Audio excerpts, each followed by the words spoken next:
Conversar com a Gilmar. A Gilmar, acho que a gente se conheceu num evento Hospital Brasil, há muito tempo atrás, né, Gil? E a Regina eu conheci semana passada e um tema muito legal que é falar de neurobranding, né? A gente vai falar sobre conceituar e entender tudo isso. Mas a gente está num momento onde a gente discute, e pessoal, eu que vou moderar o debate, viu? Por isso que eu estou aqui falando bastante. Mas falar de marca, falar de propósito, falar de reputação, não está apenas na moda, como hoje todas as organizações olham para isso.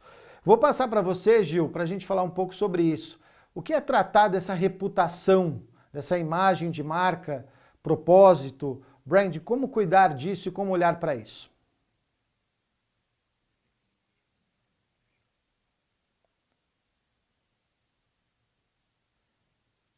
Obrigada. Estava aqui com o microfone fechado. Antes de tudo, um prazer enorme estar com você depois desse tempo todo, tempo sem se ver, e agora num mundo tão maluco, tão cheio de novas expectativas aqui e tantas dúvidas sobre o que vai acontecer. E, obviamente, nada mais apropriado do que a gente estar discutindo justamente reputação, marca, o que esperar, o que vem de novo. Então, parabéns aí pelo evento, pela ideia do evento e por todos os painéis, todos os módulos que aconteceram até agora.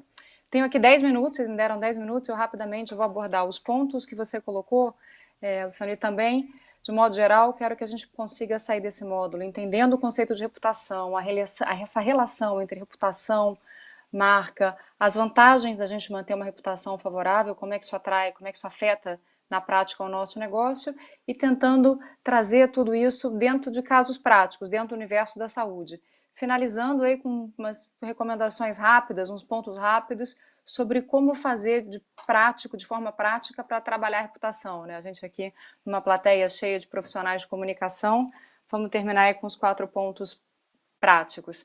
E aí eu quero começar contando 2 histórias, só que vai nos ajudar a conceituar um pouquinho. A primeira, se vocês procurarem aí no Wikipedia, uma palavra, ou que é Yu Jiang, se eu estou pronunciando bem o nome desse guerreiro chinês, ou dragão adormecido, ou chamam ele também de Chuko Yang, vocês vão ver ali, ele foi um dos guerreiros, ele era um estrategista, assim, aliás, isso está reconhecido, ele era um estrategista de um dos 3 reinos, na disputa dos 3 reinos da China. Esse foi um período mais sangrento da história chinesa, ali mais ou menos entre 100 e 200 depois de Cristo. Então, diz ele era conhecido por todos ali como o mais astuto, o mais inteligente estrategista militar da época. A fama dele, a reputação já tinha corrido aí todos os 1000 cantos da vasta China. Então, sempre ganhei, sempre acumulando vitórias. Diz a lenda, né, que você conta a história, que um dia chegou numa cidadezinha menor e aí mandou o exército para a cidade, já avançar para a cidade seguinte enquanto ele descansava um pouco. Então, enquanto ele está ali descansando, ele com poucos homens, já tinha despachado então grande parte do exército, ele recebe a notícia que o exército inimigo está se aproximando. E se aproximando com centenas, milhares de soldados. Assim, o fim dele estava decretado, não tinha como vencer essa batalha, pego de surpresa. Então dizem que ele pede para que os soldados dessa cidadezinha, os soldados dele, que se escondam todos, eles abaixam as bandeiras, que eles se escondem e abrem as portas da cidade. E ele sobe para um lugar em que ele consegue ser visto, coloca um pouco de ilustração, né? Coloca um manto taoísta, acende um incenso, começa a tocar um alaúde e fica no lugar em que as pessoas pudessem vê-lo, que o exército inimigo pudesse vê-lo. Quando o exército inimigo se aproxima, o chefe ou o líder do exército do inimigo reconhece imediatamente o tal do dragão adormecido. Aliás, esse apelido dragão adormecido vinha justamente porque reconheciam que ele era muito sábio e ganhava todas. Ele olha para o dragão adormecido, acha aquela situação um pouco estranha, pensa que está fácil demais, mas não poderia ser, entra, não entra, e aí se lembra de todas as batalhas que ele já havia perdido para o próprio exército, para esse exército do dragão adormecido, para o Yang. Tem certeza que tem alguma coisa acontecendo ali por trás, que seguramente ele tem uma carta na manga, ele não ia estar dando uma linguagem, não ia estar dando esse mole de estar parado ali com a porta da cidade aberta, tem certeza da carta da manga e bate em retirada. Então, essa reputação do Yang foi quem garantiu ter permanecido na cidade e vencido, melhor, ter evitado que tivesse a batalha pelo medo, pelo simples medo que o nome dele, a reputação dele, a história dele causava nos seus inimigos. Uma historinha boba, mas que ajuda a ilustrar quando a gente emenda com uma outra, que essa também, talvez alguns de vocês já conheçam, dizem que assim, de onde veio até o ditado a mulher de César. Vocês vão ver. Historinha, então, César, né, eu fui para Roma, saí da China, fui para Roma. César sai numa batalha, vão estar lutando, e enquanto isso ficam as mulheres na cidade, e a esposa dele resolve fazer uma festa para as amigas, um encontro de amigas, e um apaixonado pela esposa se infiltra ali na banda, no grupo que vai tocar alguma música. Ele é descoberto antes, então não acontece absolutamente nada, mas quando César volta, ele sabe da história, sabe que houve então uma invasão masculina de um interessado na esposa. Ele imediatamente se separa da mulher e termina o casamento, né? Termina a união. E aí pergunta, mas César, por quê? Se ela não fez absolutamente nada. E aí ele completa, a mulher de César não basta ser honesta, ela tem que parecer honesta. Essas duas histórias ajudam a gente a entender o conceito de reputação. Reputação é justamente a imagem que a gente constrói, é aquela imagem construída ao longo do tempo, ou seja, continuamente ao longo do tempo, a partir do olhar do outro. Reputação não é necessariamente aquilo que a gente é, mas aquilo que os outros pensam ou acreditam que nós somos, que uma marca é, que a empresa é. Então, reputação, imagem construída ao longo do tempo pelo olhar do outro, né? Por que é importante a gente ter esse conceito tão claro?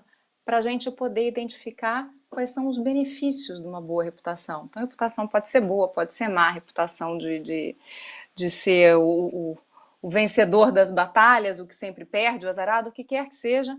Então, quais os benefícios de você manter uma reputação sólida, boa? Primeiro benefício é diferencial competitivo.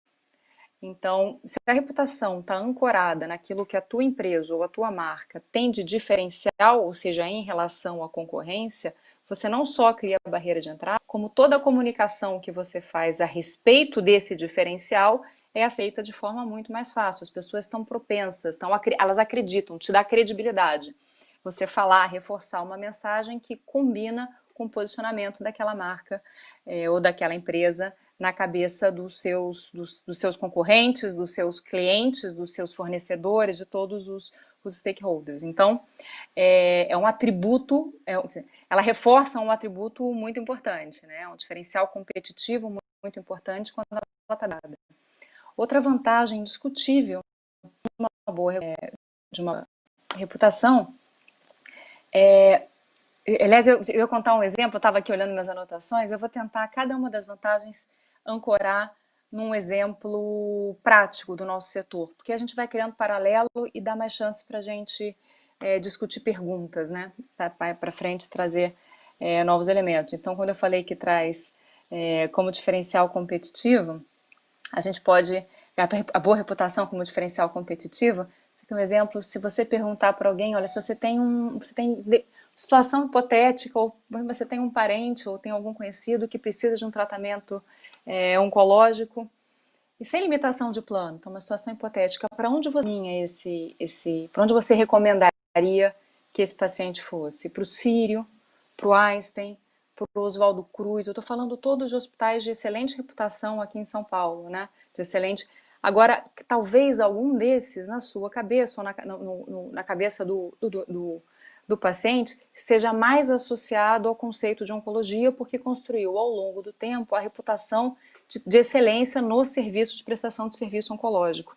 Então isso traz para reforçar aí o exemplo dessa vantagem competitiva. O que a gente está falando de imagem não é só aquilo que a gente escreve ou lê, que lê numa propaganda, né? Estou falando do pessoal de comunicação, de marketing, nem precisaria falar, mas vou reforçar por via das dúvidas. Mas imagem é aquilo que a gente constrói a partir dos elementos, a partir da nossa percepção, ou da percepção que o indivíduo tem, de tudo aquilo que ele lê, mais tangível, mas também é tudo aquilo que não é nem intangível, mas que está quase no ambiente do cognitivo. Então,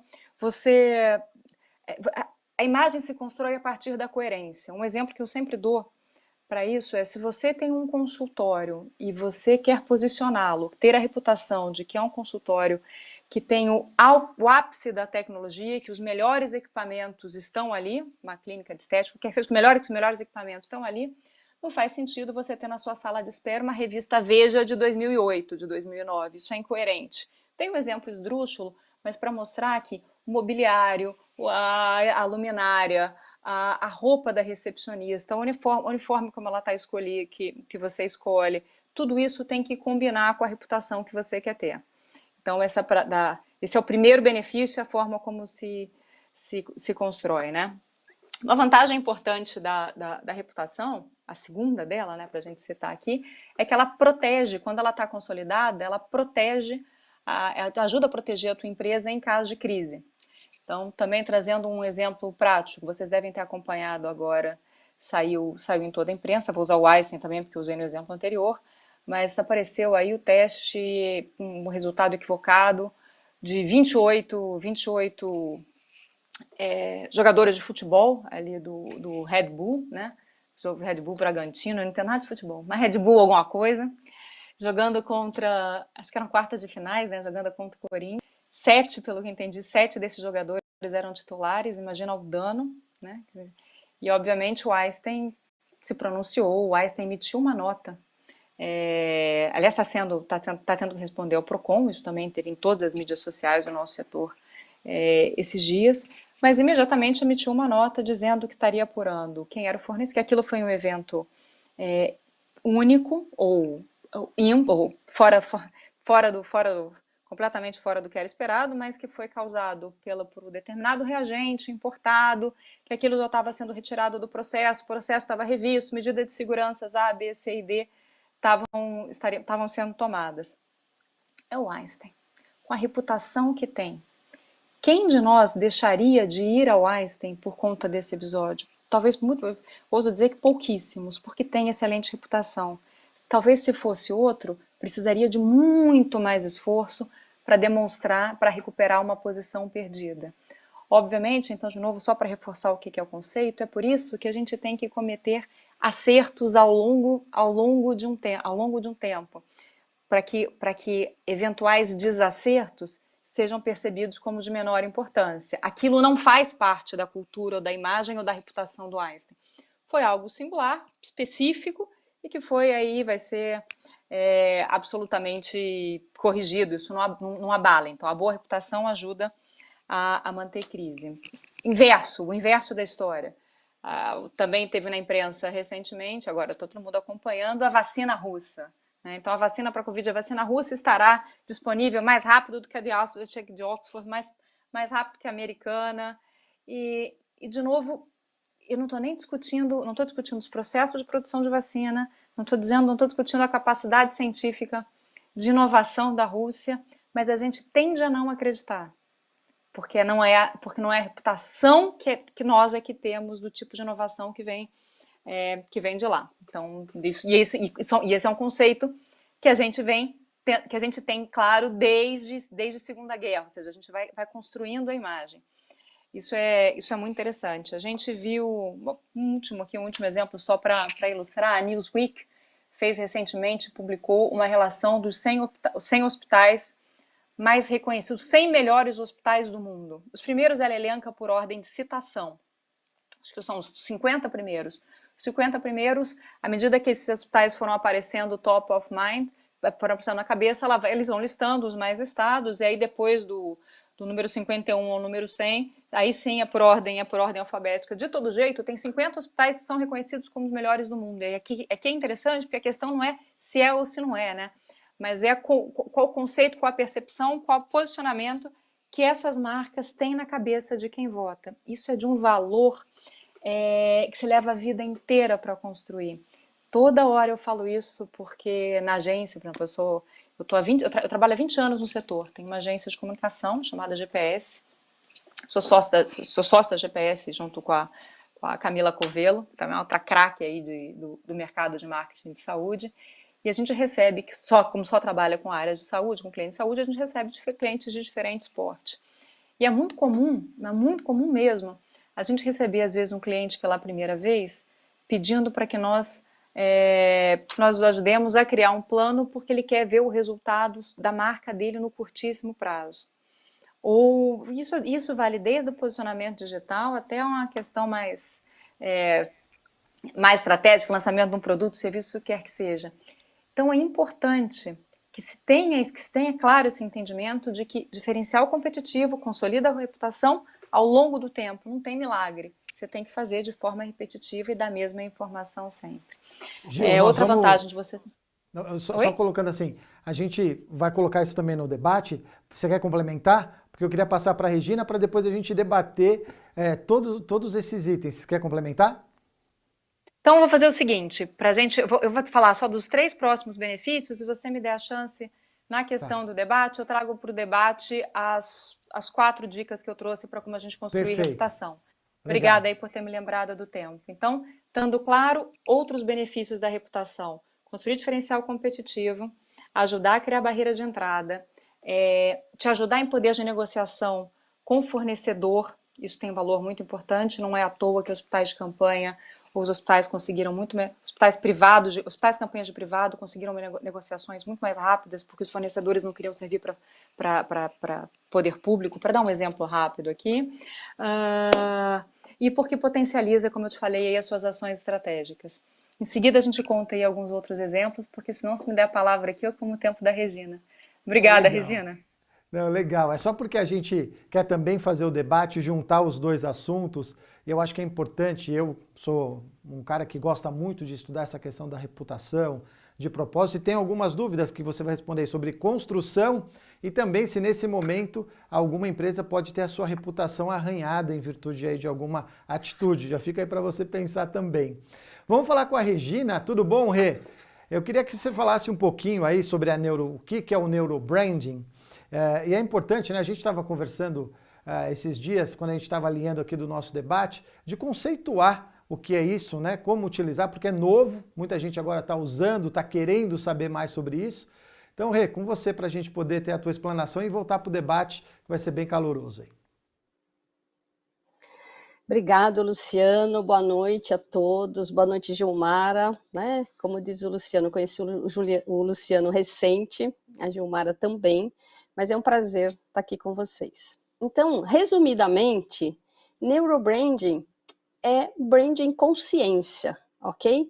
E quando a gente está falando de branding, né, os conceitos do branding, a metodologia do branding, ela já é algo muito aceito no mercado. E eu aqui, eu defendo que branding não pode ser visto apenas como hierarquicamente debaixo do marketing, tá? Porque no contexto que nós estamos da transformação digital, o que acontece? Produtos e serviços viraram commodities. Então, o que sobra para as empresas trabalharem é a marca, né? É o branding.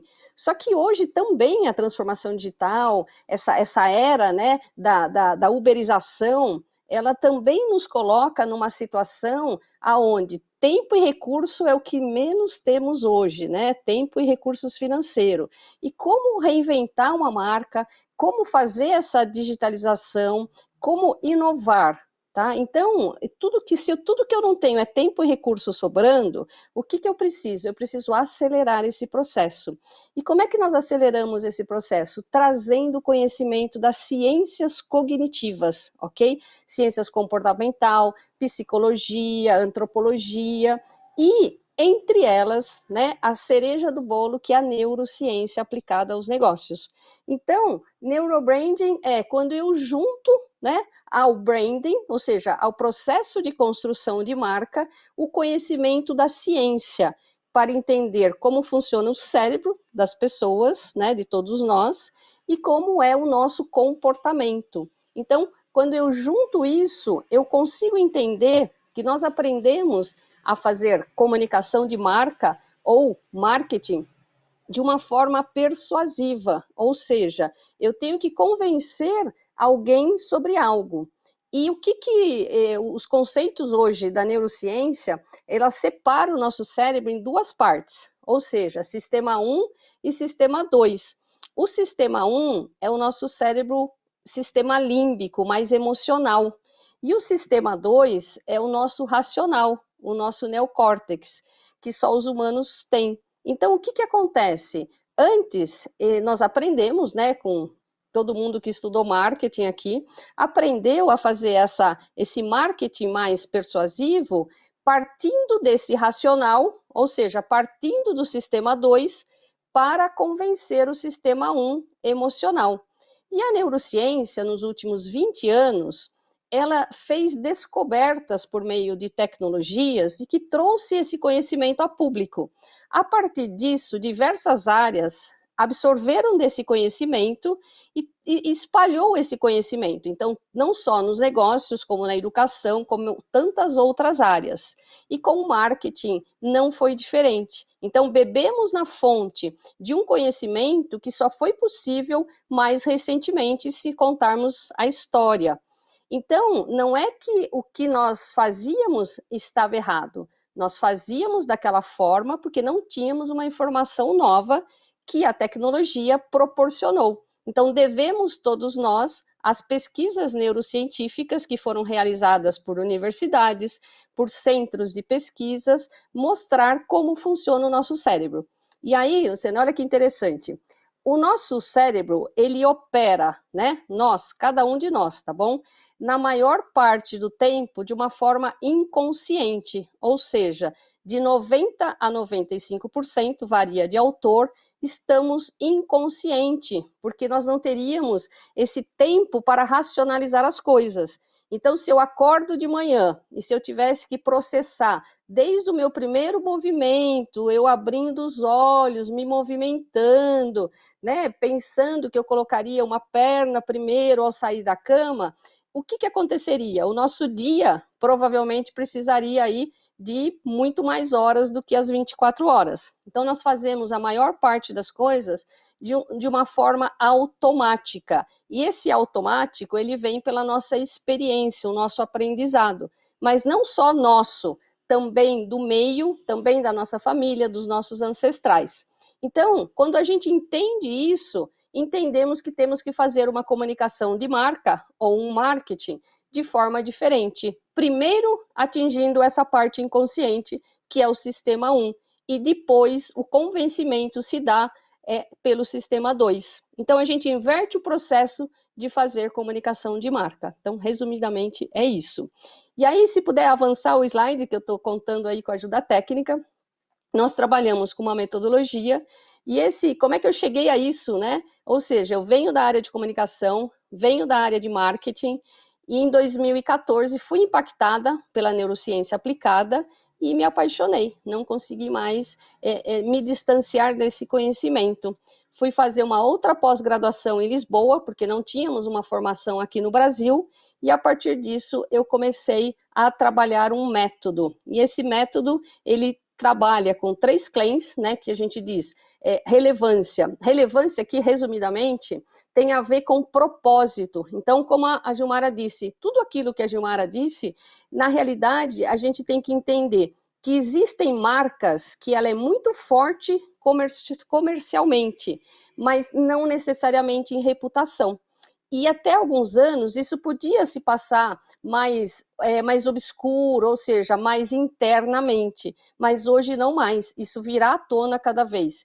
E olha que interessante, como tendência de branding, uma das tendências é reputação, e a reputação pelos porta-vozes, mas chegaremos um momento de uma nova reorganização de marca, onde reputação será um dado de avaliação para balanço, para investimentos e para os acionistas. Olha a importância da reputação de marca. E o Covid, ele só acelerou esse processo. E por isso que nós hoje nos deparamos com a empresa olhando para o seu ambiente interno, entendendo se ela já tem um propósito definido, um propósito de marca, para poder fazer um alinhamento da cultura, primeiro interno, para depois ela poder ir para o mercado e contar esse propósito, ou seja, propósito tem a ver com essa retribuição. Eu, como marca, eu só existo para servir ao cliente.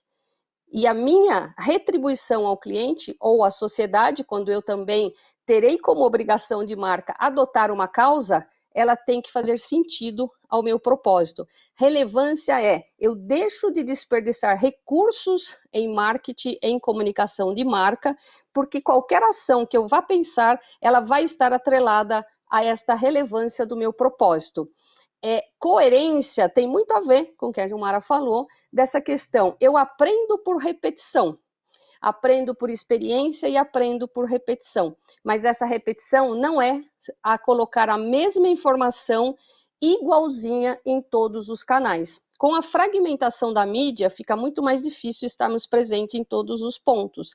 Mas como marca, eu tenho que entender que eu preciso avaliar e mapear todos os pontos de contato da jornada do meu cliente e a partir daí eu tenho que me relacionar. Então, essa repetição sim, eu tenho que comunicar o meu propósito, o meu posicionamento, né, os meus produtos, o que eu faço, o quanto eu sou diferente no mercado, mas eu tenho que trabalhar essa repetição de formas diferentes, fragmentadas, distribuídas ao longo do tempo e o espaço. Eu não posso concentrar um budget, por exemplo, numa única ação e eu esqueço de me comunicar com as pessoas ao longo desse tempo e espaço, porque eu preciso construir a minha memória de marca. E a memória de marca, ela é um processo contínuo de aprendizado. E eu sempre digo aqui, né, uma marca, evidentemente que ela compete no seu segmento, mas acima de tudo, marcas não competem em mercados, e sim no cérebro das pessoas. E o último claim de uma estratégia, né, metodologia muito resumida aqui, ela tem a ver com essa questão de conexão. E a conexão, ela tem a ver com qualquer ação de marca, de marketing, aonde eu exploro estímulos sensoriais e os sentidos. Quanto mais sentidos, eu estou falando de sentidos, 5 sentidos, tato, olfato, visão, mais impactante eu posso criar uma comunicação de marca de forma emocional que conecte, que engaje, que gere fidelidade. Então, quando eu junto essa estratégia com uma marca que já tem propósito, porque senão eu tenho que voltar um passo atrás, eu começo um processo de construção de marca, ok? Isso vai me levar a um sentimento, então assim, qual é a emoção que a minha marca vai trabalhar com o meu público? Eu tenho que ter isso muito claro. Uma emoção, ela vai gerar um sentimento, ok? Eu não tenho um sentimento neutro, ou ele é positivo ou ele é negativo. E a partir desse processo, sempre lidar com verdades, né? Ou seja, as marcas têm que ser verdadeiras e confiantes, e isso tem a ver total com reputação, e a partir disso eu começo a construir, então, esse intangível que é o ACT de marca. Então, eu acho que assim, resumidamente, ainda dentro do tempo, para não atrasar, eu acho que eu bato aqui, e eu sou, então, fundadora do Neurobranding Lab, e o meu nome é Regina Monge, e é isso, Luciano.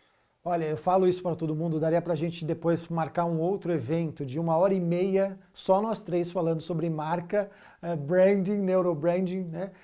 Eu só, como a Regina falou, também concordo que o branding para mim é um modelo de gestão, ele está acima aí do marketing, não está dentro ali do marketing, ele é muito mais amplo hoje. Né? Mas vamos começar o nosso debate, até porque também não quero atrapalhar os compromissos, a gente tem aí uma live atrás da outra acontecendo com os nossos palestrantes. Ô Gil, você falou que vai dar 4 dicas de construção de reputação. Né? Acho que hoje todas as empresas já entenderam o quanto é importante ter uma boa reputação, construir toda a sua imagem de marca, enfim. Para o gestor de marketing e comunicação que está ouvindo a gente, quais são as dicas para construir uma boa reputação? A primeira a Regina já deu de forma bastante clara e foi bastante enfática. Você focar em relevância e focar, tá de olho na concorrência, né? Então, o primeiro esforço para você construir uma reputação é você identificar qual é a tua verdade, qual é o teu propósito, qual é o teu diferencial em relação aos seus concorrentes. Estou te falando sempre em relação ao concorrente, porque não adianta você tentar criar uma reputação de eu sou o hospital mais seguro desse meu público, se você está localizado na Avenida Paulista, por exemplo, e todos os seus concorrentes também têm certificado de acreditação. Então, você tem que olhar para aquilo que você faz melhor, aquilo que você quer destacar, mas aquilo que te diferencia, o que você quer se posicionar em relação, na cabeça do teu cliente em relação ao outro, né? Então, buscar o seu diferencial competitivo, que seja verdadeiro, ou seja, que esteja associado ao seu propósito. E falar disso de forma, como a Regina também colocou muito bem, não igualzinha, mais repetitiva, ou seja, cada linguagem adequada para o canal que for escolhido, mas que isso seja falado e espalhado pela maior quantidade possível de pessoas. Essa é a segunda dica. A terceira, quando eu falo espalhado ou comunicado a maior quantidade de pessoas, a gente não pode esquecer de uma equação que é básica para a comunicação, que é a combinação de frequência e intensidade. O que vale mais? Uma página inteira no Globo, ou duas no jornal, ou 2 meias páginas? Qual a combinação? O nosso setor, o setor de saúde, ele é refratário, ele é resistente à propaganda, por exemplo. Então, como a gente combina uma comunicação que às vezes tem que ser por meio de propaganda, com vários outros sinais dentro do ambiente para reforçar. Então, a terceira é essa: combine, encontre a melhor equação de frequência e intensidade. Isso é importante e é relevante. E a última dica importante disso é, uma vez que você encontra esse caminho, reputação é algo que tem que ser defendido quase que como a vida, para sempre. Ou seja, é um trabalho contínuo, tem que ser autêntico e você tem que fazer isso ao longo da vida. Isso te ajuda a conseguir aqueles quatro benefícios que eu listei na apresentação. Falo muito sobre isso, né? Que você tem que ter um posicionamento claro, um propósito claro e defendê-lo, né? Se ele é verdadeiro, ele é real, e isso fica claro para o seu consumidor, né? E eu sempre digo que posicionamento é renúncia, você tem que escolher algo, você tem que se posicionar, né? E uma das coisas que eu também acredito que marca também é atitude, né? Ou seja, a marca ela tem que ter ações de marca que mostram aquilo que ela é, se ela entrega aquele propósito, aquilo que ela acredita, aquele seu posicionamento. Rê, como que a gente pode pensar assim, eu estou pensando aqui como gestor, olhando sobre neurobranding agora, você mostrou muito bem, né? Branding com ciência, neurociência. Como que eu posso usar o neurobranding para ajudar na minha construção ou na minha gestão da minha marca ou até na construção aí da minha reputação? Luciano, é fantástico, né? Eu estou adorando aqui participar e fazendo essas ligações.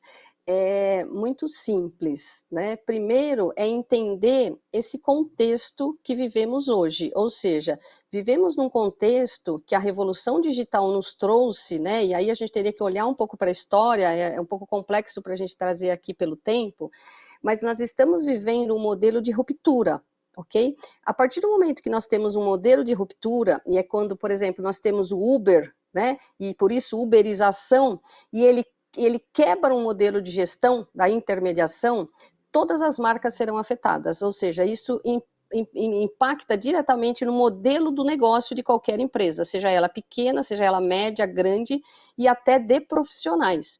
Consequentemente, eu tenho que voltar para uma nova gestão, né, pensando nesse modelo de fragmentação de mídia e também como negócio me reinventar. E eu não tenho um tempo de reconstruir uma marca no processo tradicional. Eu posso fazer, evidentemente, mas eu não tenho mais esse tempo. Construir marca nunca foi algo rápido e nunca foi algo barato, né? Os investimentos de marca não são baratos. E tudo que hoje uma empresa não tem é recurso sobrando e tempo sobrando. Eu tenho que enfrentar um desafio diário, eu digo assim, um duplo desafio de entregar resultado hoje e tenho que pensar o futuro da minha empresa, mas esse futuro já é para ontem, eu já estou atrasada.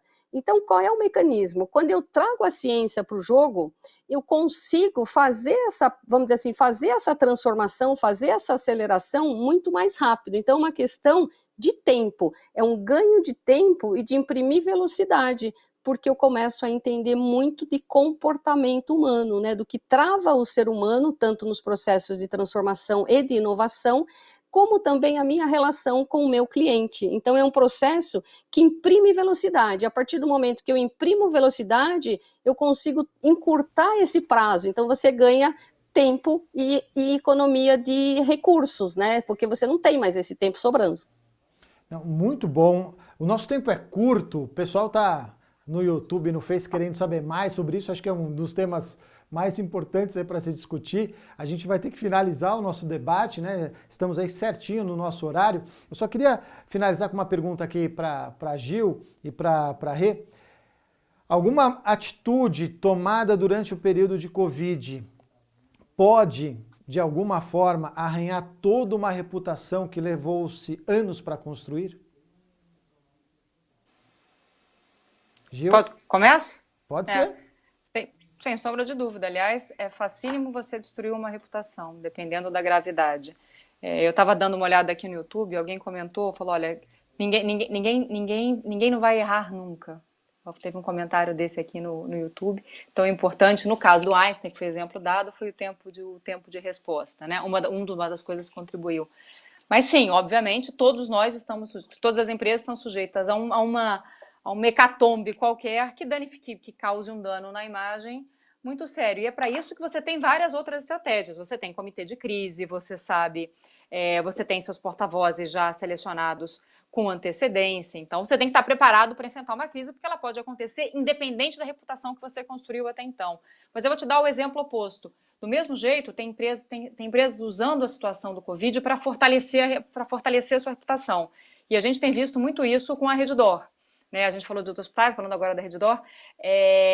A gente sabe, acompanhando o noticiário, que a rede vem fazendo tentando demonstrar já há algum tempo o tamanho da sua abrangência nacional, que tem 50 unidades, então 50 hospitais, que está no Nordeste, que está no Sul, que está no Sudeste. E como ela aproveitou esse momento da crise para fazer isso? Ela assumiu 2 hospitais de campanha no Rio. Aliás, dos hospitais prometidos, os 2 que funcionaram no sistema privado foram gerenciados por um comitê por eles, e vem usando repetidamente 2 jornais, um local, além das outras ações que fizeram para os outros estados. Então, vem usado o Valor Econômico, que é um jornal de circulação nacional, e o Globo, que é do Rio, que é onde foi basicamente a maior parte do investimento que fizeram, para demonstrar de forma repetitiva que eles só conseguiram dar esse peso nacional às suas ações, porque tem, no caso, palavras deles, né? Então, abre aspas aqui, porque tem ganho de escala, porque tem alta gestão, porque tem um CSC. Então, eles estão evidenciando nos meios de comunicação tudo aquilo que eles vêm há anos tentando demonstrar para o mercado. Então, estão usando a Covid para um movimento, para um passo favorável, positivo, no sentido da reputação que eles querem ter no mercado, como organização. Então, vale para os dois lados. Vale para os dois lados, né? Ou para destruir. Para fortalecer, ou até, eu sempre digo isso, né? É uma oportunidade causar de você, dano maior, né? De você reforçar o seu posicionamento, o que você acredita e levar isso de fato, comunicar isso para todos. Gente, a gente está chegando ao final do nosso debate. Rê, suas considerações finais. Obrigado. Queremos falar muito sobre neurobranding. Vamos trazer você em outras oportunidades. É um assunto que eu sou apaixonado também. Obrigado pela presença. Luciano, obrigada pelo convite. Gilmar, um prazer estar com você e fica aí aberto. Vamos falar mais, sim, sobre neurobranding. Para quem quiser mais informações, no Instagram, @neurobrandinglab, o site www.neurobrandinglab.com.br. Luciano, uma novidade aqui, vou lançar publicamente uma Masterclass de Neurobranding, subiu há pouco aí no Simpla e vai acontecer no dia 15/8. Segue lá as nossas redes, se inscreve, que aí vai ter um grande aprendizado em neurobranding. Obrigada, gente. Ô Rei, passa isso pra gente publicar no nosso portal, na nossa editoria de saúde, sim, sobre essa Masterclass aí. Gil, ótimo te rever depois de tanto tempo, saber que você está bem com a agência. Grande beijo e que a gente possa se encontrar mais vezes. Um abraço grande. Obrigada, Regina. Obrigada.